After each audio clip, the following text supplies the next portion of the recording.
social cristiano. También saludamos a todos aquellos que nos están siguiendo por nuestras redes sociales, particularmente en la transmisión en vivo en Facebook. Les recuerdo a todos aquellos que nos están viendo que ustedes desde casa también nos pueden escribir e interactuar y vamos a leer las preguntas en el momento oportuno. El tema de esta sesión es la educación, cambio de paradigma. La educación es otro de los grandes temas que tienen una centralidad en el pensamiento social cristiano. De hecho, hace relativamente poco, el Papa Francisco lanzó nuevamente la convocatoria para formar parte del Pacto Educativo Global, el cual su base es educar como un acto de esperanza, con el cual propone crear un cambio planetario, un cambio a escala planetaria, de modo que la educación sea creadora de fraternidad, paz y justicia. Esto nos da cuenta de la importancia de la centralidad de la educación dentro del pensamiento social cristiano. Y para ahondar en ello, contamos con la presencia de la doctora Mónica Chávez.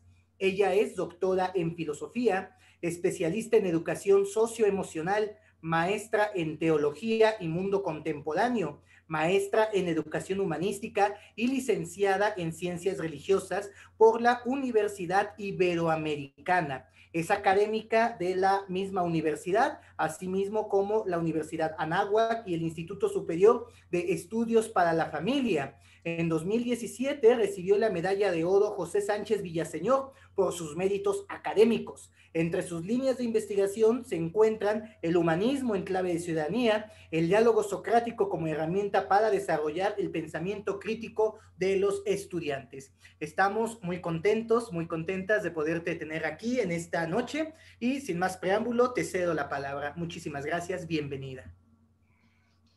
Muy buenas noches a todos y a todas. Muchísimas gracias al Indosot por esta invitación, el cual me da mucho gusto estar aquí con ustedes para poder compartir y luego poder tener un diálogo sobre el cambio del paradigma en la educación.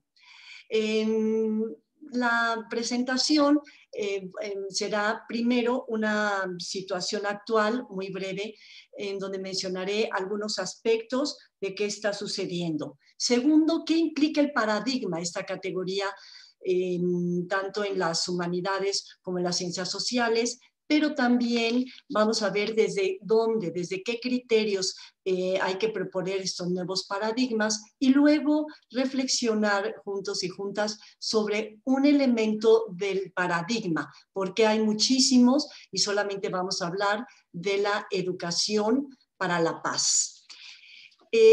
Pues primero lo que hay que reflexionar siempre es contextualizar, es decir, saber qué está sucediendo en el siglo XXI.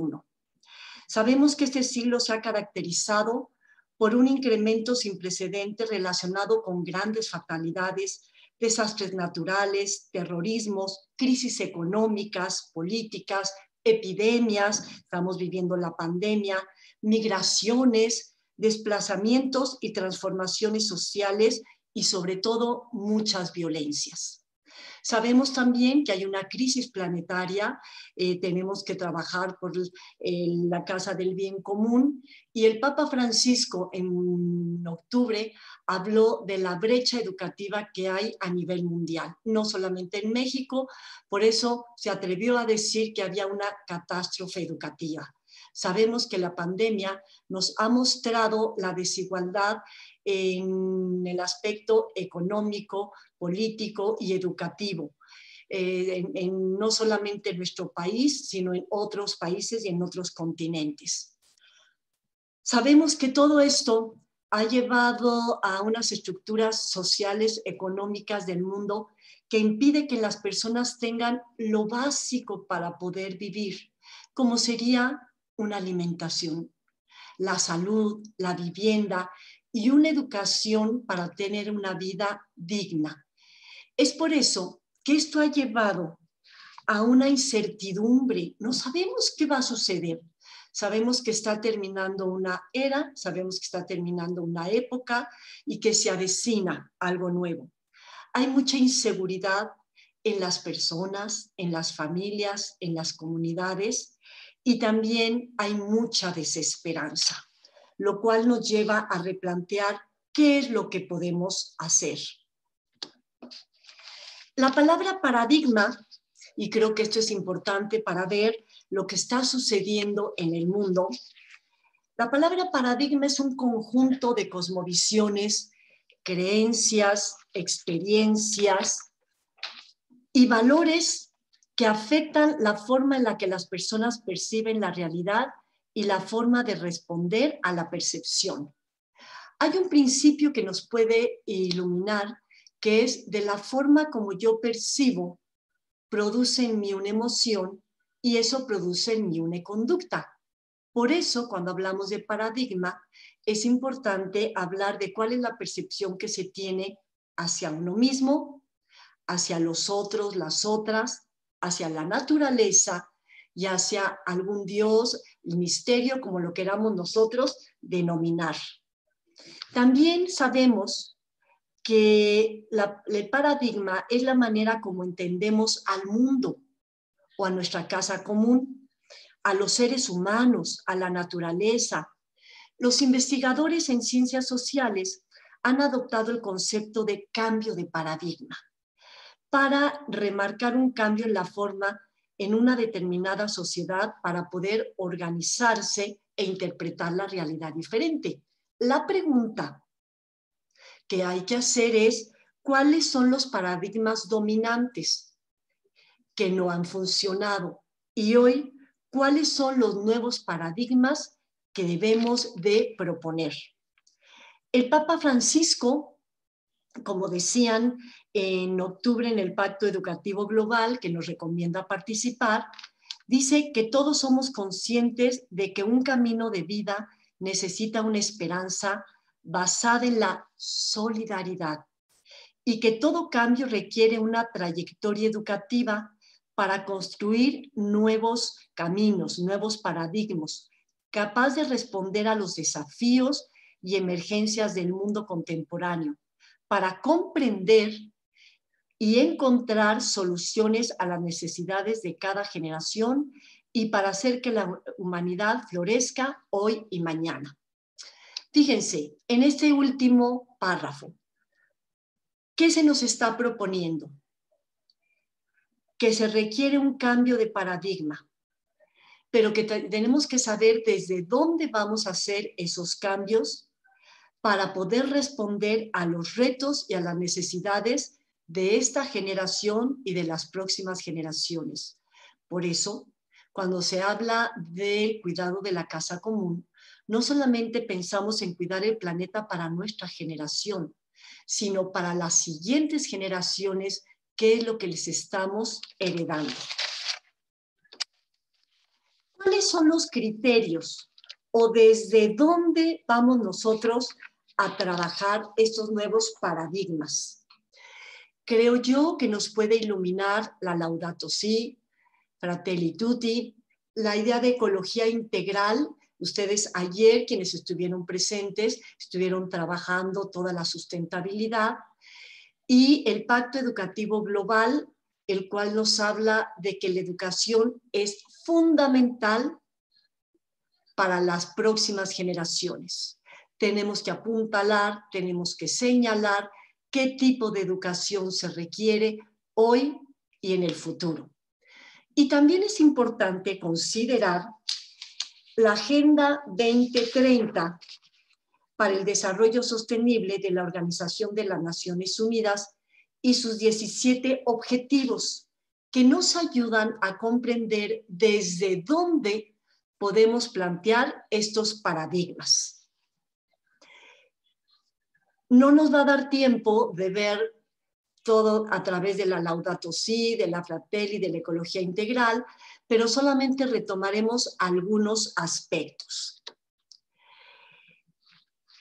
Para que nosotros podamos hablar de estos criterios, tenemos que plantearnos qué es la educación. Sobre la educación se ha dicho mucho. Hay muchas definiciones, muchas maneras de abordarla.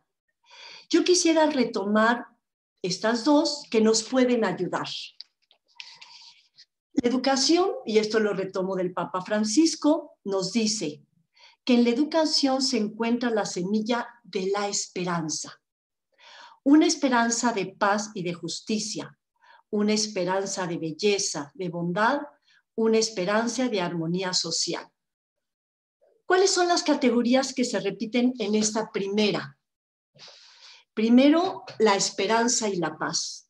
Recordemos que la esperanza es creer que el futuro puede ser mejor. Pero para que el futuro pueda ser mejor, tenemos que poner cambios y hacer cambios. Pero si ustedes se fijan, también se habla que la educación tiene que ser para la paz y para la justicia. Si queremos paz, tenemos que trabajar por la justicia. Van de la mano, es como la mano derecha y la mano izquierda, no se pueden separar.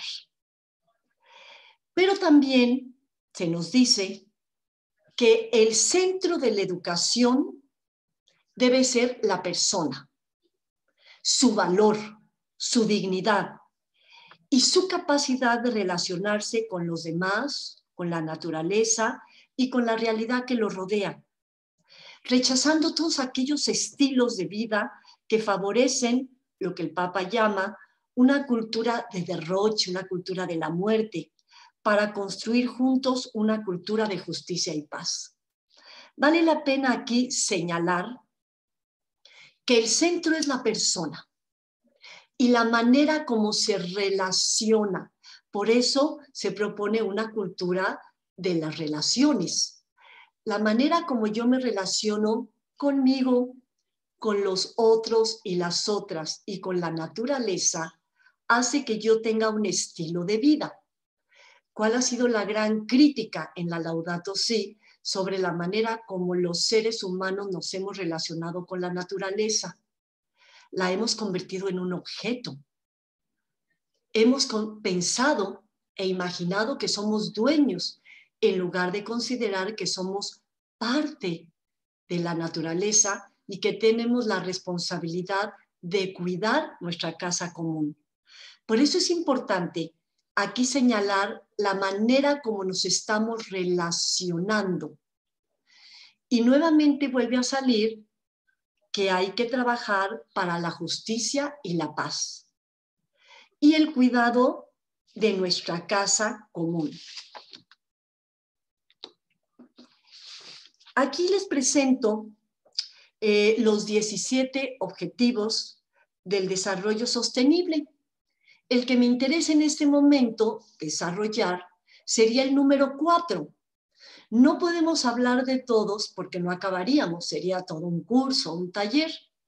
Pero en este momento nos vamos a detener en el número 4 porque hace referencia a la educación.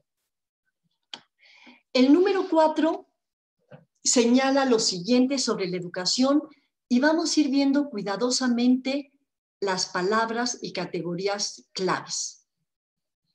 Dice el objetivo del desarrollo sostenible.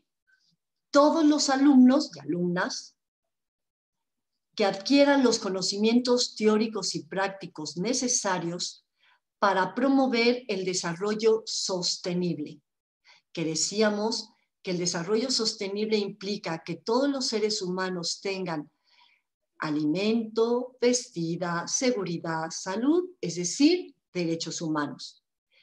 Entre otras cosas, mediante la educación para el desarrollo y estilos de vida sostenible, los derechos humanos, la igualdad de género, la promoción de una cultura de paz y la no violencia, la ciudadanía mundial, la valoración de la diversidad y la contribución a una cultura al desarrollo sostenible. Vuelve a mencionarse aquí, por eso para el día de hoy escogí Educar en la Paz, porque si ustedes se fijan, se vuelve a mencionar en estos objetivos la promoción de una cultura de paz, que no implica la no guerra. La paz es mucho más allá de la no violencia. Por eso es interesante e importante, dentro de todos los paradigmas que tenemos para el siglo XXI, ir detectando cada uno de ellos para ir profundizando cómo podemos promoverlos todos estos. Por eso yo me voy a detener solamente en uno, que sería educar para la paz, que no implica atender algunos otros paradigmas que se requieren en el siglo XXI. Cuando hablamos nosotros de educar, tenemos que pensar en cuál es la pedagogía que nos permita educar para la paz, porque ahí es donde yo me quiero centrar. Miren, algunos estudiosos de la educación hablan de 3 dimensiones que debemos de considerar. Primero es la dimensión cognitiva. Pues sí, es muy importante, damos información, formación, conocimientos, pero siempre desde un espíritu crítico. Tenemos que tener un espíritu crítico y la criticidad es dar razón de lo que pensamos, dar razón de por qué sentimos lo que sentimos, dar razón de nuestro hacer y dar razón de por qué creemos lo que creemos. Hay que educar con un espíritu crítico, pero hay dimensiones socioemocionales. De unas décadas para acá, se considera que la educación socioemocional es fundamental, que no solamente hay que atender la dimensión cognitiva, sino que ahora se habla de una dimensión socioemocional desde jardín de niños hasta la universidad. ¿Y cuáles son algunas? Paz y reconciliación. La indignación, que es muy importante para generar paz y reconciliación. La compasión, el perdón, la resiliencia y el cuidado de la casa común. Esto es muy amplio. En este momento yo solamente voy a hacer referencia a la paz y la reconciliación, la indignación junto con la justicia y la resiliencia, que todo esto va a ayudar al cuidado de la casa común. No quiere decir que la palabra perdón o la categoría perdón no sea importante, es importantísima para educar en la paz. Pero en este momento no quisiera detenerme porque sería objeto de toda una conferencia y poder justificar todo eso. Aquí les recomiendo las escuelas Esperes de Lionel Narváez, les recomiendo Paul Ricoeur, que trabaja mucho el perdón, memoria y tolerancia, etcétera. Pero yo me voy a detener en educar en la paz, que implica varios elementos. Y en la dimensión de la educación no solamente hay que atender la dimensión cognitiva, no solamente la dimensión socioemocional, sino una dimensión conductual, es decir, actitudes, conductas. Y me parece que si vamos a trabajar la educar para la paz, es comprometernos en la justicia y en la paz con esperanza y una cultura de encuentro. ¿Y por qué un compromiso para la justicia, la paz con esperanza? Porque como yo decía, estamos viviendo un desánimo, una desesperanza. La pandemia ha venido a afectar no solamente en la salud física, sino también en la salud emocional. Por eso tenemos que dar esperanza. Y la cultura de encuentro, porque yo les decía que no es mismo la manera como yo me relaciono, como yo me encuentro con los otros, con las otras y con la naturaleza. Por eso hay que atender estas 3 dimensiones que son fundamentales para la educación. Educar en la paz es muy amplio, muy amplio. Educar en la paz, podríamos empezar a decir que es una experiencia y una realidad humana espiritual multifactorial que se va concretizando, asimilando, viviendo y proyectando en las personas, en las familias, en las comunidades, en la sociedad y en el ambiente local y en la casa común, con la práctica del respeto a la dignidad humana. A partir de este concepto de educar en la paz, es posible afirmar que hay que empezar por un proceso incipiente en la vida interior de la persona, que se construye a partir de muchas etapas de la existencia, aprendiendo a eliminar aquellas actitudes violentas y que finalmente esas actitudes se pueden transformar en palabras, actitudes, conductas y comportamientos. Les comparto que es muy importante cuando hablemos de educar en la paz, una experiencia que tuvimos en la Universidad Iberoamericana que nos sirvió muchísimo. Estamos diseñando una especialidad de educar y construcción de paz. Y cuando empezamos a diseñarla, nos preguntamos los académicos, ¿por qué no preguntarle primero a todas aquellas personas que trabajan en movimientos sociales a favor de la paz? Y entonces convocamos a 12 miembros de diferentes movimientos que trabajan a favor de la paz, algunos con migrantes, otros con personas en la cárcel, otros con discapacitados, con niños, las madres prostitutas o los niños que viven en la cárcel, etc. Y algo que aprendimos de esa reunión, les preguntábamos, ¿qué necesitan en esta especialidad? Y todos dijeron algo, que atiendan ustedes también a la persona, porque muchas veces trabajamos en movimientos a favor de la paz, llegamos a la casa con una carga muy fuerte emocional y no sabemos qué hacer con ella. Por eso, educar en la paz implica empezar a trabajar interiormente a la persona. De igual manera, el nivel comunitario. Y aquí se requiere trabajar a favor del respeto de los derechos humanos, que las estructuras sean más justas, que se busque el bienestar personal, familiar, social y mundial, que haya expresiones muy concretas sobre justicia, compasión, reconciliación.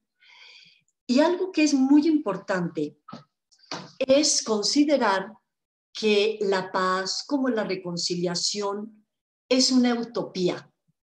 Aquí hay que distinguir dos palabras. Utopía, que es la de Tomás Moro, la de Platón, y utopía, que es el término que usa nuestro querido Pedro Casaldáliga, que acaba de morir hace algunos meses, y él decía que la utopía es hacer lo posible para vivir un mundo en mejores condiciones. Podríamos decir que la paz, como la reconciliación y el perdón, son un horizonte, como una brújula que va a orientar el camino. Y sabemos que hay que trabajar acciones personales, familiares, comunitarias, que nos permitan construir y educar en la paz, en la reconciliación, en la resiliencia, pero esto lleva tiempo. Y no quiere decir que vamos a llegar a una paz definitiva, sino es aquella brújula que nos va orientando. Por eso es importante hablar de una cultura de la paz que se va construyendo poco a poco.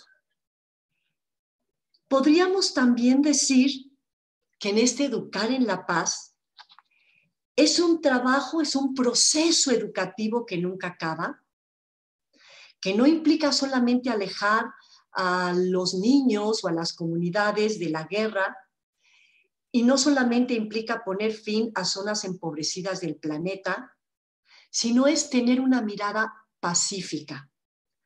Aprender a considerar que los conflictos, porque siempre va a haber conflictos, como un vehículo de cambio y que se pueden resolver sin recurrir a la violencia. René Girard durante muchas décadas estudió sobre la violencia. Y en su último libro habla de la escalada de la violencia que estamos viviendo, que si no la paramos vamos a destruir no solamente a la humanidad, sino el planeta. Y dice que aprendemos a responder con violencia, que no es lo mismo que la agresión. La violencia a veces pensamos que es la única manera de responder a los conflictos. Por eso, el proceso de educar en la paz es un proceso continuo, que se va dando poco a poco y que requiere de muchas personas que contribuyan, no solamente las familias, sino también las comunidades, el Estado, etc. Educar para la paz, fíjense, les puse aquí dos definiciones, una de la ONU y una del Papa Francisco, y vean cómo hay similitudes. Educar para la paz, en la declaración del Programa de Acción sobre la Cultura de Paz en la ONU, dice, es un conjunto de valores, actitudes, tradiciones, comportamientos y estilos basados en el respeto a la vida, la promoción y la práctica de la no violencia por medio de la educación, el diálogo y la cooperación. Pero de manera similar, podríamos leer también el Papa Francisco que dice, educar para la paz es el desarrollo de habilidades, destrezas y competencias que capaciten para llegar a ser una persona que genere paz en la resolución de conflictos sin violencia, en el ejercicio permanente del diálogo intercultural y en la colaboración del bienestar de la comunidad y de la sociedad en el ámbito local y global, y el compromiso para colaborar en la construcción de nuestra querida casa común. Fíjense cómo nos van apuntalando la gran responsabilidad que tenemos de educar en la paz. Por eso les decía yo que educar en la paz es uno de los paradigmas. No es el único, sino que es uno de los paradigmas. Podríamos entonces mencionar que hay como un eje que es rector, que es el bienestar de las personas y de las comunidades a través de la paz. Y tenemos que dotar de herramientas que garanticen esa paz y justicia, poniendo estrategias de resolución no violenta de conflictos y, ¿por qué no?, atender de manera global. Por eso decimos que es imprescindible no solo la formación de personas para abordar estos retos, que son psico, socio, históricos, culturales y ambientales, ante la ausencia que hay de paz, sino también promover el autoconocimiento, el fortalecimiento de las capacidades individuales y colectivas para el autocuidado y la formación de la paz. Vuelvo a repetir, si queremos trabajarlo por la paz, tenemos que trabajar por la justicia. Pero hay algunos elementos que ayudan para poder trabajar por la paz. El primero, y considero que hay que educar en la indignación. La indignación es algo que hemos malinterpretado. Sabemos que cuando una persona vive acontecimientos injustos e inhumanos, que la reducen, como dice Agamben, a la nuda vida, parece ser que surge rabia, enojo, resentimiento o indignación. Cuando una persona vive violencia, puede responder de tres maneras. La primera es sentir rabia, resentimiento ante lo que aconteció, ante lo que le sucedió. La segunda es cuando una persona experimenta frustración, y cae en el desánimo, en la desesperanza, no ve un posible futuro. Y la tercera es cuando se indigna. Boaventura habla de la indignación como un proceso educativo. Cuando la tercera manera de responder es con la indignación, es cuando brota desde lo más profundo del corazón, basta, y la persona comienza a actuar. Lo primero que constatamos nosotros es que la indignación no es solo un sentimiento, sino que es un acto de la inteligencia, de la voluntad y de la afectividad. Si solamente se quedan en un sentimiento, sería momentáneo. Se experimenta la indignación ante la violencia y la injusticia a partir del enojo y del amor. Esa es la paradoja de Boaventura. Parecería una contradicción, pero estar indignado es amar en la más profunda oscuridad e impotencia. Esto no debe ser así, basta. Este es un principio. Esto debe ser de otra manera. Es lo que algunos llaman experiencia de contraste. Christian Dubos habla, y algunas teólogas feministas hablan de lo que se llama la experiencia de contraste. Darme cuenta que lo que estoy viviendo no es la única manera de vivir. Hay otras maneras. Sentimos, sabemos cuando estamos viviendo violencia, nos sentimos inseguros. La violencia arrastra, aniquila hasta un momento en que ya no podemos actuar. Pero la indignación intenta que las personas vivan como sobrevivientes o supravivientes, como algunos dicen. La indignación es una actitud ética, porque permite elegir frente al mal que aqueja, denunciar las injusticias, y es un acto moral contra el mal porque permite decir que se han violado derechos fundamentales. Ahora, ¿pero qué provoca la indignación? Es un proceso contracultural. Primero, porque admite la verdad, es decir, ya no permite vivir en la mentira. A veces creemos que hay que guardar silencio, que hay que vivir en la mentira, y por eso es muy importante la indignación, la narrativa, porque la narrativa, o lo que se llama pedagogía del testimonio, es un elemento fundamental para la indignación. Se trata de una exclamación que tiene sus consecuencias, fíjense, éticas y políticas. Por eso son tan importantes los microrelatos, las pequeñas historias, narrar historias. Narrar historias es reconocer que hay una persona, que le sucedió algo, que tiene una voz y que no se le excluye. Lo que dicen algunas personas que viven violencia es que no hacer memoria de las víctimas es excluirlos.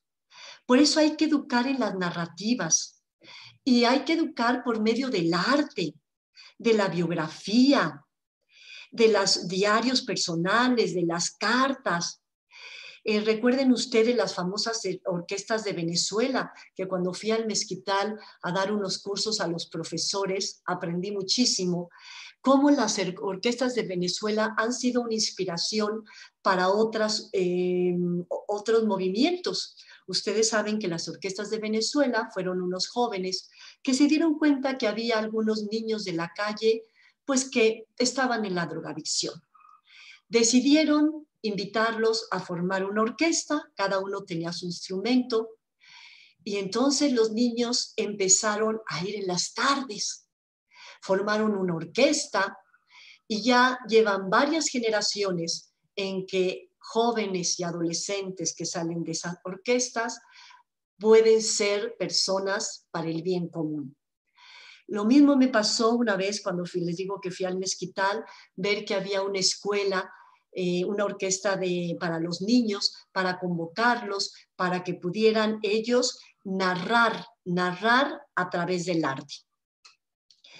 Hoy se habla de una pedagogía del testimonio y es importante porque nos permite mostrar la compasión, nos permite narrar lo que el otro es y lo que yo soy. Paul Ricoeur dice que la narrativa es una hermenéutica, es un acto de conciencia reflexiva en que el sujeto se hace intérprete de sí mismo. Por eso es tan importante la pedagogía del testimonio y la narrativa. Pero sabemos que la indignación puede unir a las personas en las caravanas que se han hecho de aquellas familias que han perdido a algunos de sus hijos y que se unen ante la indignación, une a las personas, les da esperanza y les permite moverse. Por eso sabemos que la indignación no se da con ideales colectivos, sino que se da en realidades históricas cuando sabemos que se ha violado el derecho de una persona y hemos constatado la vulnerabilidad y la fragilidad propia y la de los demás. Por eso es importante educar en la indignación, pero también es importante educar y pasar del silencio a la palabra. Si queremos paz, si queremos reconciliación, tenemos que pasar del silencio a la palabra. Ante la violencia, sabemos que lo más fácil es querer ocultar la realidad. Y es la primera forma de esconder la verdad, la negación. Aquí no sucedió nada, no pasó nada. En las escuelas muchas veces hay conflictos y ¿qué se dice? No sucedió nada. En las familias decimos no hay violencia. En nuestras comunidades decimos no hay violencia. Sabemos que en la pandemia o en la pandemia o durante la pandemia se ha aumentado la violencia intrafamiliar en una forma desesperante. Las mujeres están preocupadas por la violencia no solamente hacia ellas, sino ahora también hacia sus hijos. Sabemos que a veces no queremos mirar la realidad para no avergonzarnos. Así, el desconocimiento, a veces agregamos el encubrimiento. Pero la cuestión no es solo reconocer qué le pasó a las víctimas, sino que ellas mismas narren su historia. Esto es muy importante. ¿Por qué creen que es tan importante en las escuelas, cuando hay algún conflicto, que se dialogue? Por eso les puse esa imagen, que se dialogue, que se narre las historias de qué fue lo que sucedió.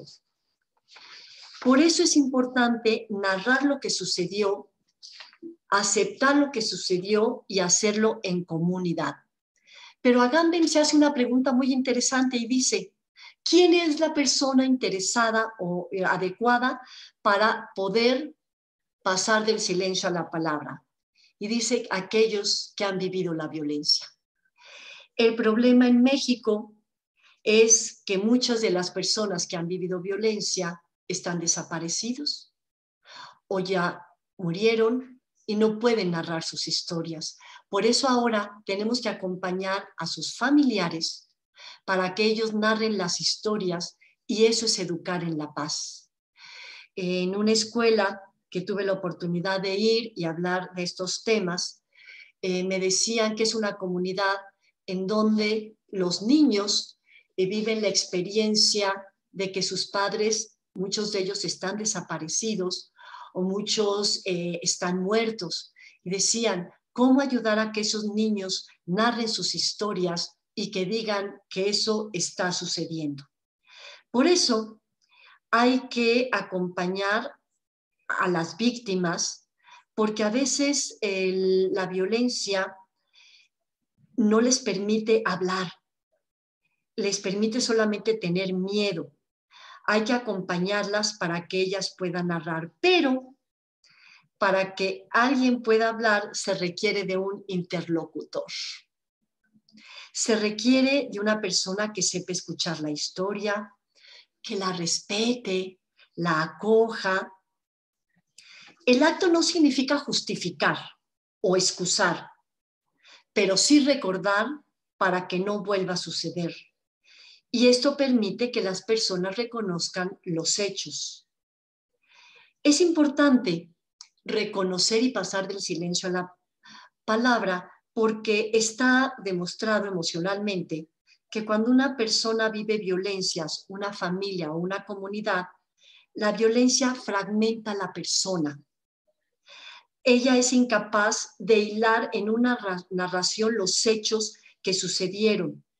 A veces hasta los niega, pero a veces pide a gritos, escúchenme. Y por eso la persona que escucha debe saber cómo escuchar. Parece ser que pasar del silencio a la palabra y compartir en comunidad es reconocer a la persona, reconocer a la comunidad. Es un efecto liberador y algunos piensan que no solamente debe ser a nivel privado, sino que también se requiere que sea escuchado por las comunidades. Hay muchas experiencias en las comunidades, por ejemplo, que se han violado los derechos humanos y cuando han salido las personas de la cárcel, dicen, me interesa no solamente que me hayan dado la libertad, sino que mi comunidad sepa que yo no soy responsable de esto. Por eso es importante acompañar no solamente a las víctimas, no solamente a las familias, sino también a aquellas comunidades que viven, si es que queremos educar en la paz. Y educar en la paz implica escuelas, familias, comunidades, etc. Pero para educar en la paz, tenemos que trabajar por la justicia. Sabemos que hay la justicia transicional, que es aquella que se da en el momento de transición de una comunidad que ha vivido violencia a un tiempo de paz. Se requieren negociaciones políticas, exigencias jurídicas, quizá castigar a los responsables. Colombia ha trabajado mucho la justicia transicional. Su finalidad es hacer los procesos para que una comunidad pase a la democracia. Y sobre todo es atender al ofensor y quizá el castigo, pero hoy se propone una justicia reparadora. Y creo que si te queremos trabajar en la paz, tenemos que pensar en una justicia reparadora. Esta no es nueva, esta justicia. Tiene sus orígenes en comunidades indígenas del norte de América y Nueva Zelanda, quienes bajo la consigna de dar a cada uno lo suyo, proponen un tratamiento colectivo a las ofensas con miras a reparar el daño, sanar las heridas, restablecer el vínculo social a través de discusiones, de interacción entre la víctima, el victimario y la comunidad. Esto es fundamental si es que queremos educar en la paz, atender a la víctima, al victimario y a la comunidad, porque la justicia reparadora dice que un acto afecta no solamente a una persona, sino que afecta a familias y comunidades. Les cuento la experiencia en unos conversatorios que tuvimos en la Universidad Iberoamericana con algunas personas. Y una de ellas era doña Mari, que ustedes la han de haber escuchado, que trabaja mucho porque tiene desaparecidos a varios de sus hijos. Y ella decía algo interesante. Yo ya les digo a mis nueras, pues que tenemos que pensar en el futuro.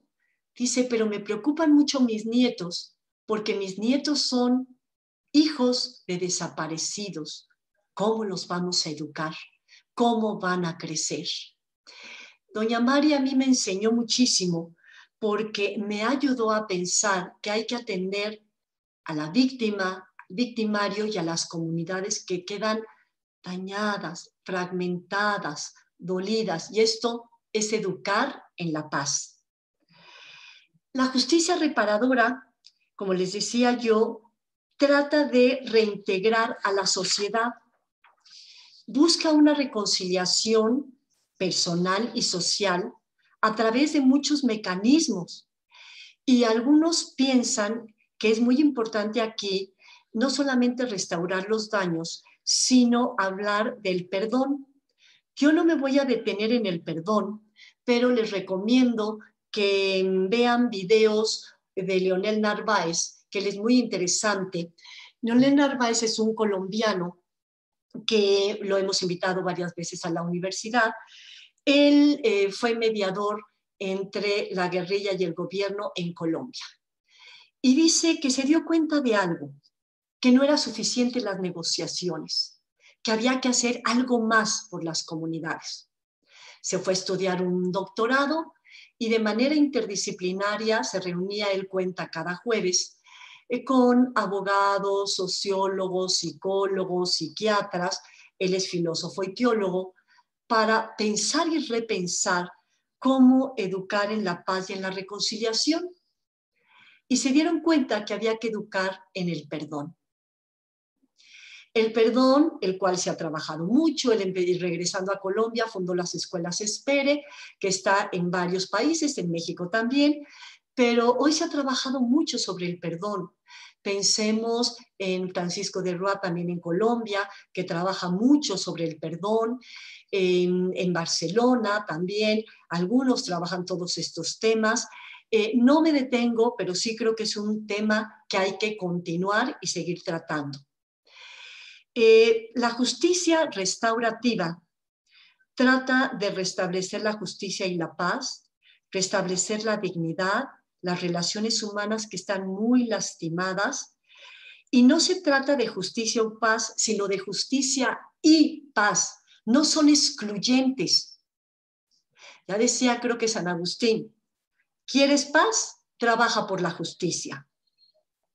Por eso, Francisco de Roa dice que es importante una metanoia. Metanoia significa conversión, que es una conversión tanto personal como comunitaria, que busque en primer lugar el cambio interior y luego ya empezar a trabajar por las comunidades.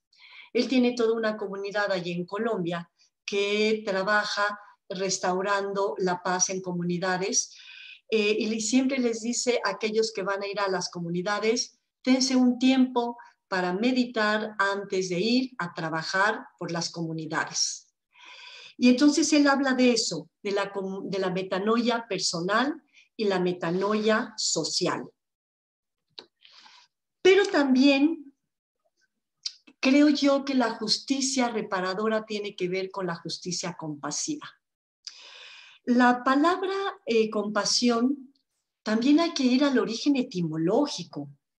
La compasión implica responder al dolor del otro acompañándolo y es desde la vulnerabilidad, desde la fragilidad humana. Me parece que es ir a la vulnerabilidad humana en la cual todos estamos insertos. La pandemia nos ha hecho vivir lo que es la vulnerabilidad humana. No solamente en la salud física, en la salud emocional, en la desigualdad social, económica que estamos viviendo y como dice el Papa Francisco, la desigualdad educativa que se va a ver. Parece ser que después de la pandemia millones de niños van a dejar la escuela, si no es que ya están dejando la escuela. La compasión es ponerse en el lugar del otro, es situarse, pero lo interesante es que va muy unido a la indignación de la cual ya hablábamos. John Sobrino tiene un libro que se llama Principio de Misericordia Extraordinario, que él distingue entre lo que es la misericordia y el principio de misericordia. Y dice que el principio de misericordia es buscar las causas del sufrimiento humano. Y al buscar las causas, poner los medios para que ese sufrimiento humano vaya desapareciendo poco a poco. A mí me parece extraordinario porque el principio de misericordia nos lleva a la acción, nos lleva a buscar, vuelvo a repetir, causas de lo que está haciendo sufrir a las personas, a las familias, y poner soluciones al sufrimiento humano. Y por eso hoy se habla de la ética de la compasión y la ética del cuidado. La ética de la compasión, que la trabaja mucho Karen Armstrong, una gran teóloga feminista que trabaja las diferentes religiones, y ella ha propuesto mucho la Carta de la Compasión, en donde nos dice, hay que trabajar por la compasión. Llama la atención que las diferentes tradiciones religiosas están apuntalando por esto. Dalai Lama es el Buda de la compasión, el Papa Francisco nos habla de la ética de la compasión y así sucesivamente. Pero algunos piensan que para poder educar en la paz y en la justicia, hay que educar en la resiliencia. Una palabra, una categoría, pues que se ha retomado desde hace algunas décadas y que algunos pensamos que es muy similar a la fortaleza, a la virtud de la fortaleza, pero hoy se ha trabajado muchísimo. La palabra resiliencia, ustedes saben que tiene sus orígenes en la ingeniería, que es cómo observaban los ingenieros y los científicos que un objeto, cuando se movía, volvía a su estado natural. Y esta palabra resiliencia se llevó luego a las ciencias sociales, sobre todo, para ver qué era lo que hacía que personas y comunidades podían ser resilientes, porque no se nace, sino que se educa en la resiliencia personal y comunitaria. La resiliencia es la capacidad, es la respuesta dinámica, podríamos decir, no estática, a la vez que creativa, en la que se adquiere la capacidad de construir nuevas interpretaciones de los contextos adversos y de las respuestas posibles. Pero es muy interesante que la resiliencia lo que va a hacer es que las personas reaccionen ante traumas, duelos y poder trabajar en la solidaridad, en la justicia y la paz. El doctor Uriarte, que ha trabajado mucho la resiliencia, él dice que hay 3 tipos de resiliencia. La primera es la resiliencia como estabilidad, que es la capacidad de permanecer íntegro y competente frente a situaciones difíciles y de violencia. La segunda es la resiliencia de la recuperación, que supone la capacidad para regresar a la vida con sentido y cierto significado. Si ustedes han retomado a Víctor Frank en su libro El hombre en busca de sentido, él habla mucho de este tipo, no usa el término resiliencia, pero sí dice que al final, cuando él sale en la logoterapia, se da cuenta que quien tiene un sentido probablemente puede seguir adelante, como él dice, quien tiene un para qué casi siempre encuentra el cómo. Esto es lo que se llama la resiliencia de recuperación que trabajó mucho Víctor Frank. Pero el doctor Uriarte menciona que hay un tercer tipo de resiliencia que la llama de transformación y es aquella que implica que las personas pueden resistir, que salgan fortalecidas al final del camino, pero no solamente se sobreponen, sino que ellas hacen proyectos que ayuden a otras personas y comunidades que han sufrido adversidades y violencias similares. Estas personas se adaptan a la nueva situación, pero de manera creativa, proactiva, y sobre todo el dolor los lleva a pensar en los demás. Conocemos muchos casos de personas que han formado fundaciones, que han fundado institutos a partir de una adversidad que han vivido ellas Y esto es lo que se llama la resiliencia transformadora, es decir, que no solamente se transforma a la persona, sino también a la comunidad. De ahí que es importante pensar en la resiliencia para poder educar en la paz, porque entonces hace personas capaces de responder de manera diferente a situaciones adversas o de violencia. La resiliencia no es una característica que las personas tienen o no tienen, sino que se educa, como se educa para perdonar, como se educa en las virtudes. Por eso se requiere tener testimonios, que esto es muy importante, tener testimonios de personas que lo han logrado. A mí me parece que es muy pedagógico en las escuelas, ya sea jardín de niños hasta universidades, poner testimonios de personas que han vivido la resiliencia a nivel personal y comunitario, porque entonces podemos ver que sí se puede, que sí se logra. Ahora, ¿qué es lo que permite la resiliencia? ¿Qué la genera? Una autoestima sana, la capacidad de introspección, por eso se habla de la metanoia impersonal, el reconocimiento.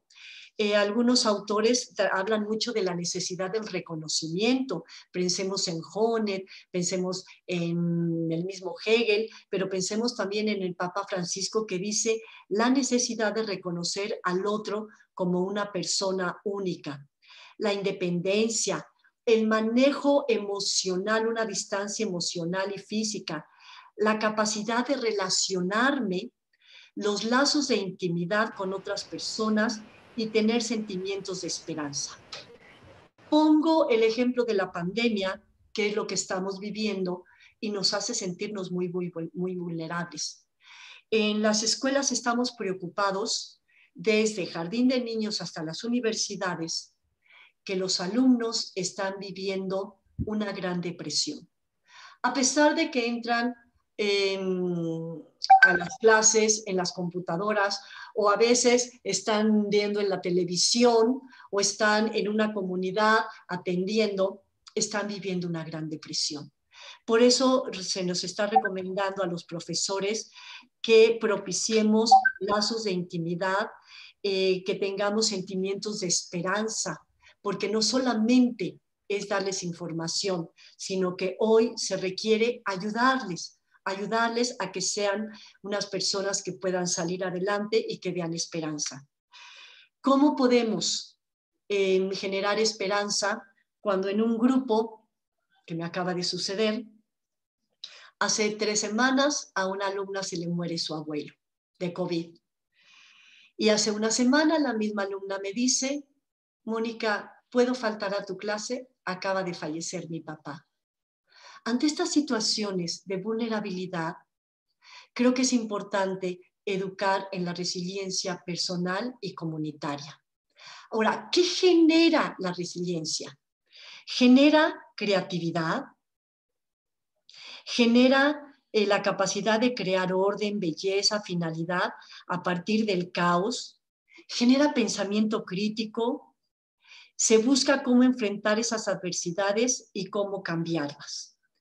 Ahora, pero es necesario que se den algunos elementos, fíjense, esto es muy interesante, que cuando hay alguna adversidad, que haya justicia reparadora, que se respeten los derechos humanos, que haya una participación de la comunidad, que haya autoridades que busquen el bien común, que haya solidaridad, que haya identidad cultural, que haya un cultivo de espiritualidad. Hoy se está trabajando mucho en el cultivo de la espiritualidad. Ahora bien, pero pues la resiliencia no solamente es personal, sino que también se está hablando de una resiliencia comunitaria. Y me parece que esto es también fundamental. Este término lo acuñó Néstor Suárez Ojeda a partir de observar aquellas comunidades que habían vivido desastres o habían vivido mucha violencia, y se preguntaba por qué esas comunidades, a pesar de que viven pérdidas, surgen y siguen adelante y hay solidaridad. Se preguntaba eso y se dedicó a observar. Nosotros tenemos comunidades aquí en México, pensemos en Chiapas, que tienen y son nuestros grandes maestros de esta resiliencia comunitaria.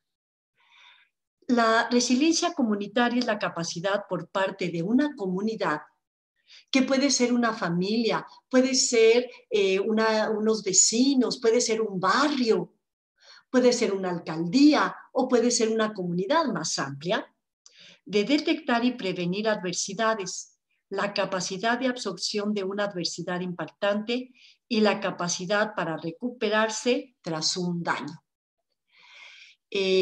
Necesitamos en estos momentos educar en una resiliencia comunitaria.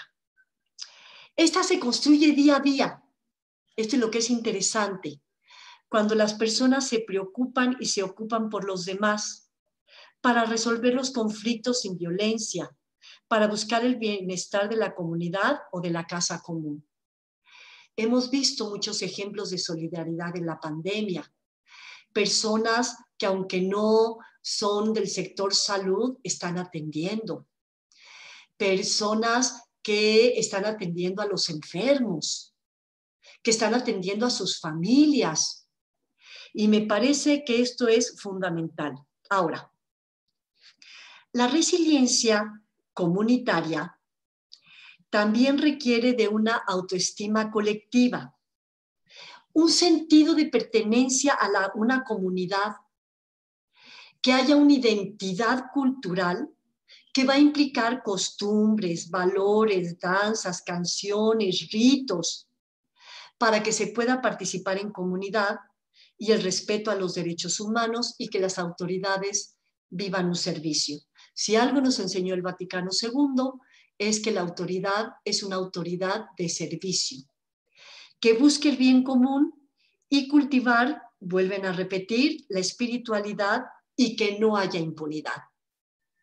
Todo esto es lo que tenemos que ir forjando para que haya una educación en la paz. Como yo les decía, es un proceso que requiere de muchos elementos. Algunos hablan aquí, por ejemplo, Rosenberg, de lo que es la educación en la comunicación no violenta.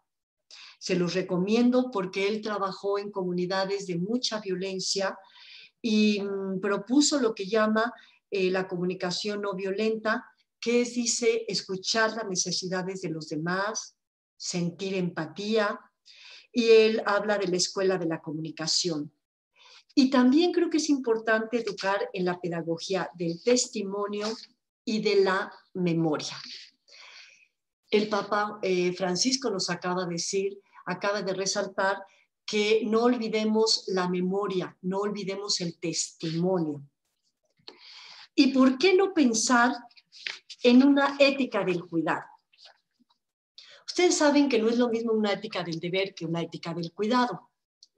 La ética del cuidado, que también es una propuesta que viene ya del Papa Francisco, Leonardo Boff, etc., la ética del cuidado implica, es cuidar, es mantener la vida, asegurando la satisfacción de un conjunto de necesidades indispensables para la vida.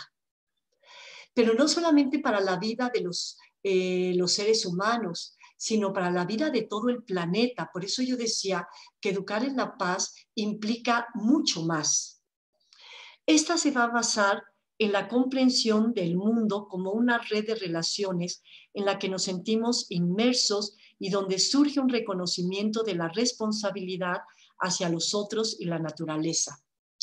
En la recomendación que nos hace el Papa del Pacto Educativo Global, él dice que algo que tenemos nosotros que trabajar es la manera como nos relacionamos, y así empecé yo hace rato, con uno mismo, con los otros, las otras y la naturaleza. Eso es la ética del cuidado. la manera como nos relacionamos. Y también es la moralidad como un compromiso que deriva precisamente de la certeza del bienestar e incluso la supervivencia, que requieren algo más que una autonomía y justicia, el reconocimiento y el cumplimiento de los derechos y los deberes. Y hoy se habla también de los derechos de la tierra. Por eso hoy se habla de la ética del cuidado a las personas y la ética del cuidado a cualquier ser vivo, la ética del cuidado a nuestro planeta o la casa común. Para ir terminando, ¿qué reflexiones finales nos quedarían? Primero, que es muy importante educar en un discernimiento y un pensamiento crítico. Que hay que respetar la dignidad de las personas, su reconocimiento. Hay que trabajar por la reconciliación, por la justicia reparadora y compasiva. Ahí agregaría yo el perdón. Les dije, no es objeto ahorita de tratarlo, pero hoy se está trabajando mucho el perdón. La creación de un futuro esperanzador. Y yo creo que esto es importante. Llevamos casi un año de desesperanza.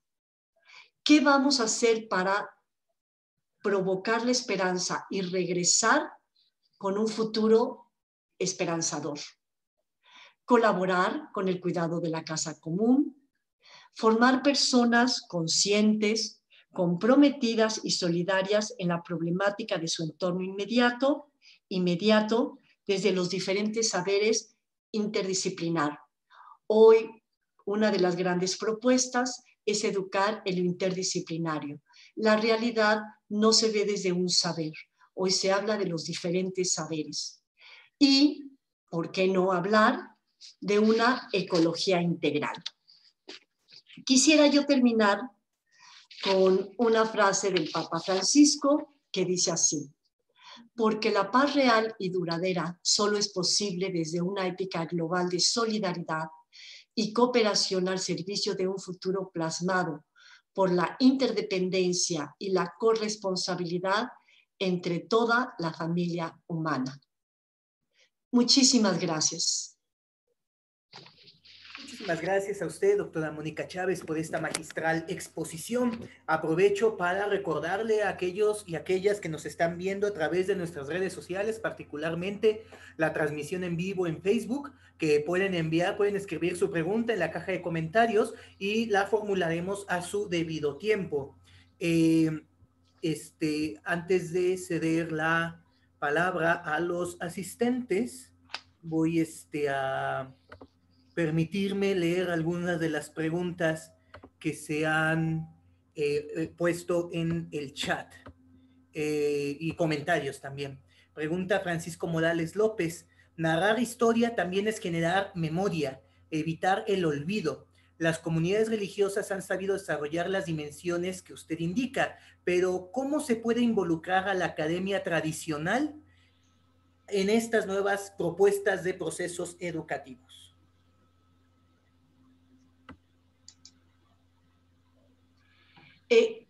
¿Quieres que vayamos reflexionando? Y quisiera yo que las personas que están también, si quieren participar, los que están en la reunión, pues con mucho gusto, para que no sea yo la única que participe, porque estos son temas de reflexión. ¿Quieren que yo conteste esta pregunta o no sé si alguien de los que están ahí? ¿Cómo le hacemos? Si no, ahorita, por ejemplo, puedo leer las que están en el chat. Un momento. Perfecto, sí, yo las voy anotando. Inmediatamente después abrimos los micrófonos a aquellos que deseen participar. Francisco Morales comenta: la resiliencia también es parte de las culturas asiáticas, que es el no abandonar las cosas dañadas, sino repararlas y darles nueva vida. Como ejemplo, la reparación de objetos de uso cotidiano, como un jarrón, y repararlo con adiciones de oro. El padre Oswald Fernando decía Mahatma Gandhi al leer las bienaventuranzas: like Chris, but I don't like Christian because they not practice and live lo que dice el Evangelio. Disculpen mi pronunciación. También que en Santa Misa, fuente de la vida cristiana, escuchamos del celebrante: Señor Jesucristo, tú dijiste a tus apóstoles, la paz les dejo, mi paz les doy. Hay que entender más bien la paz de Jesús, hay que entender mejor la paz de Jesús. José Antonio Magdalena Martínez: educar en la paz comienza en el núcleo familiar, de donde se van forjando los grandes valores que definen el rumbo de cada individuo y, en fin, de toda una futura sociedad.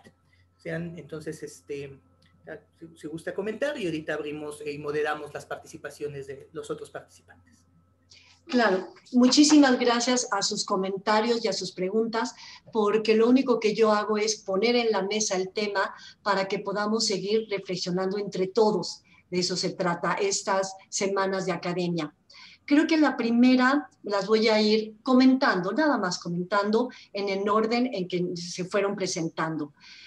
Muy interesante la primera, de cómo involucrar a la academia en la memoria, en el no olvido. Me parece que esto es clave y fundamental, porque es verdad que hay personas, comunidades, las órdenes religiosas trabajan mucho en narrar las historias y trabajar en las comunidades, y eso es extraordinario.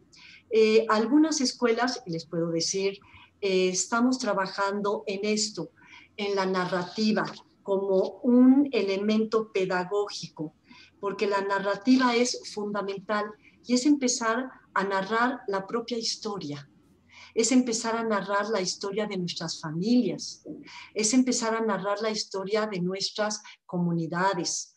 Creo que es importante en esta narrativa, lo que estamos haciendo en algunas escuelas y universidades, que los alumnos narren hasta su origen.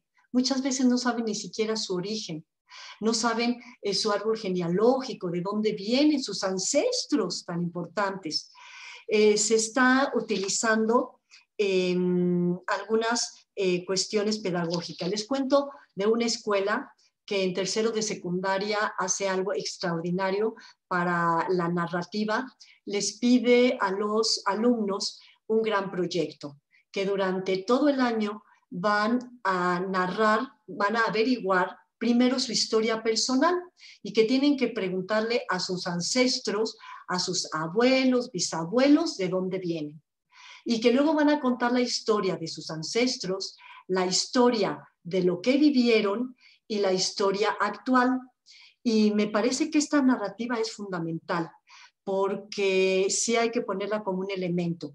No puedo decir que todas las escuelas y universidades estén trabajando la narrativa, por lo menos en la que yo estoy, en la Ibero, estamos trabajando mucho en algunas materias esto, porque no hay que olvidar, no hay que olvidar. Y nuestros jóvenes tienen que saber que no deben de olvidar. Memoria y tolerancia. La segunda, y me parece extraordinario, pusieron el ejemplo bellísimo del jarrón, de la resiliencia asiática. El jarrón es muy simbólico.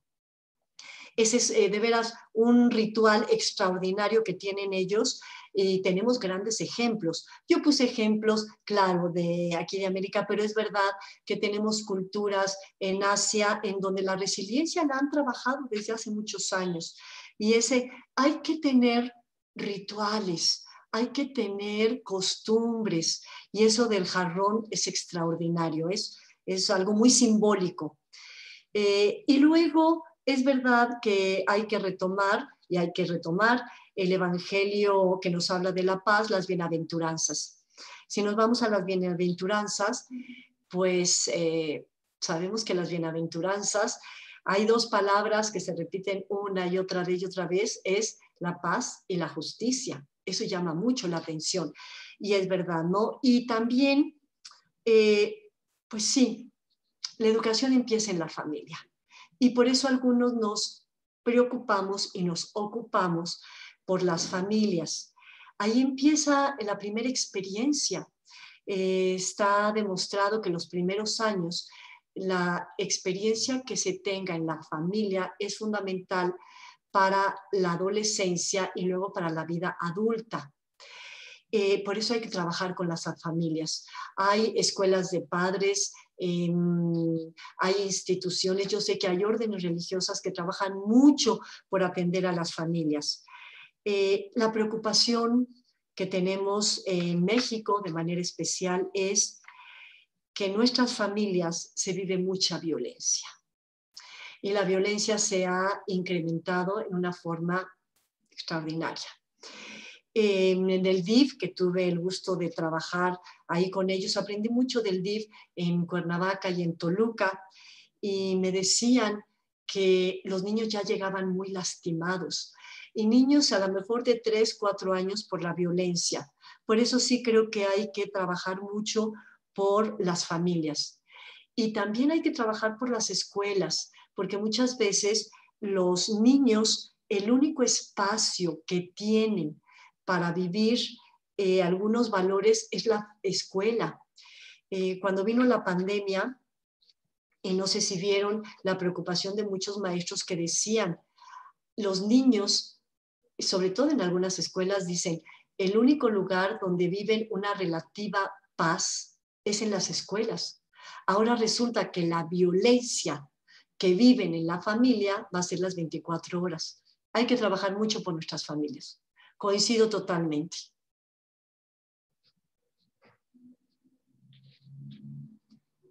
Perdón, micrófono. Muchísimas gracias. Julia Ríos pregunta, desde su experiencia, ¿qué tan factible ve usted el ejercicio de una educación en la paz? ¿Cómo se puede incorporar al actual modelo educativo? ¿O solo lo vamos a hacer en las iglesias? Gracias. Concepción Hernández comenta que le parece muy interesante la autoestima colectiva, que en lo personal le parece un concepto nuevo. Lucila Servitje comenta y pregunta, veo la importancia de la indignación, es lo que nos hace salir de la indiferencia, pero la expresión de la indignación, por desgracia, nunca es bien recibida, es interpretada como agresión. ¿Cómo expresar indignación sin agresión o culpa? Francisco Morales comenta, creo que también todo este proceso educativo debe pasar por un proceso de salud, reparación y reconstrucción del tejido social. Concepción Hernández pregunta, ¿cómo ayudar a las personas a ser resilientes? Vero Silva comenta, estoy convencida de la importancia de la educación para la paz. Actualmente estoy en mi educación doctoral sobre educación, cuyo objetivo es proponer una herramienta didáctica para que el docente transversalice la cultura de paz en el desarrollo de su clase. Todos debemos sumar esfuerzos. Francisco Morales comenta una experiencia personal sobre la narrativa de su abuela que le contaba sobre la gripe española y cómo enfermaba a la gente. Cuando vi los primeros indicios del COVID, dice, recordé lo que ella me decía y ahora, conforme va avanzando, observo que este olvido de todos y negación de la historia es parte de lo que alimenta el desconocimiento y reduce nuestra capacidad de respuesta. Creo que esta propuesta de educación reparadora será sumamente importante una vez que la pandemia concluya. Adelante, doctora. Pues muy interesante. Muchísimas gracias por todas sus preguntas, retroalimentación y observaciones, que me parece fundamental. Seguiré en orden, como fueron mencionando, espero no excluir alguno. Alguien decía algo interesante, que si la educación en la paz solamente era responsabilidad o lo íbamos a hacer las iglesias, y les puedo decir, les cuento la experiencia, que hace un año, exactamente en noviembre, nos convocó a NUYES a las universidades privadas, pero sobre todo las universidades públicas, para poder trabajar a favor de la paz. Primero se convocó a los rectores y luego ya los rectores nombraron a una persona para que representáramos a las universidades. Les puedo decir con gusto que ya hay todo un trabajo de universidades públicas en donde se está trabajando a favor de la paz. No solamente a nivel de licenciatura y posgrados, porque se tienen a nivel de posgrados, cómo educar en La Paz, y felicito a la persona que está a punto de sacar su doctorado o sus estudios en La Paz. Felicidades de antemano y ojalá podamos contactarnos para platicar. Pero bueno, ahí lo que yo he observado, porque estoy en ese grupo, es que las universidades, les pongo ejemplos, la de Guerrero, la de Chihuahua, la de Veracruz, entre otras, están trabajando para dar herramientas pedagógicas para educar en La Paz y que sea un tema transversal en las universidades. Ellos llegan hasta preparatorias y eso me da a mí muchísimo gusto. También les puedo decir que la Comisión de Derechos Humanos está preocupada también en cómo trabajar a favor de la paz. Hubo un coloquio la semana pasada porque va a haber un congreso que puedo mandarles también la información. Va a ser un congreso que va a ser aquí en México sobre los derechos humanos y la paz. Lo está convocando la Comisión de Derechos Humanos y están también preocupados y ocupándose sobre cómo educar en la paz. Entonces, a mí la verdad que me da mucho gusto que no solamente las iglesias, sino que también las universidades, tanto públicas como privadas, y ahora en las comisiones de derechos humanos, estemos preocupados y ocupados por este tema. Se hizo una pregunta, se dijo que era muy importante, yo también resalto la estima colectiva, yo también resalto eso, y también resalto lo que dice que hay que reparar el tejido social. Hoy se está trabajando mucho en ver cuáles son las causas del tejido social que se está fragmentando y que, así se tituló la conferencia, ¿qué paradigmas hay? ¿Qué podemos hacer? Y ante la pregunta de Lucila de que la indignación es muy importante, Boaventura trata mucho el tema de la indignación, pero dice algo interesante, Lucila, ¿no? Que esta muchas veces se malinterpreta, se vive como culpa, y cómo hacer para poder hablar de la indignación. Boaventura habla de que la indignación es la que mueve a la persona a actuar y que la mueve a actuar de manera personal y de manera colectiva. Por eso dice que es contracultural, que va contra la cultura. Y él dice que la indignación muchas veces es sin violencia y por eso es muy importante educar en la indignación y no en la indiferencia. A veces hemos educado en la indiferencia. No pasa nada, no sucede nada. Mientras no me afecte a mí, no pasa nada. Y yo sí recomendaría, Lucila, a Boaventura, que trabaja mucho sobre la indignación y cómo expresarla. También hay un libro, si quieres luego te lo paso, sobre la ética de la indignación, de cómo educar en la indignación. Pero es reconocer, aquí ponen un elemento. Para poder indignarse, uno tiene que reconocer sus sentimientos. Por eso hay que educar en lo socioemocional, porque es aquello que yo siento, que es enojo, frustración, me voy a indignar y qué hago con ese sentimiento. Por eso algunos están diciendo que hay que educar en lo socioemocional, que tiene que ver con la empatía, con la compasión y con la indignación. Y por último, pues vuelvo a felicitar a la persona que dice que está estudiando y que quiere dar herramientas para educar en la paz. Yo creo que eso es lo que tenemos que hacer todos, ¿no? Trabajar para poder educar en la paz desde que nace una persona hasta que muere. Este es un proceso que nunca va a acabar.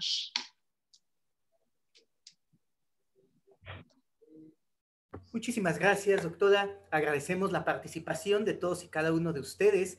Me parece que ha sido un diálogo bastante fructífero, bastante ordenado, además, que ha permitido una amplia participación del público, con, claro, su magistral respuesta, que igual está totalmente en concordancia con lo que nos ha presentado y lo cual lo agradecemos mucho.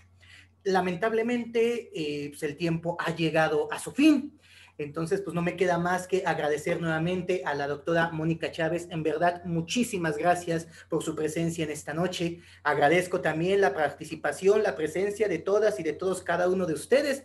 Les deseo una excelente noche y pues nos vemos Dios mediante mañana para hablar de otro tema que es el ingreso básico universal. Muchísimas gracias, que pasen excelente noche. Muchas gracias. Un abrazo a todos, un abrazo virtual. Cuídense mucho. Gracias. Gracias a todos. Muchas gracias. Gracias. Buenas noches. Mónica. Muchas Gracias, muy enriquecedor.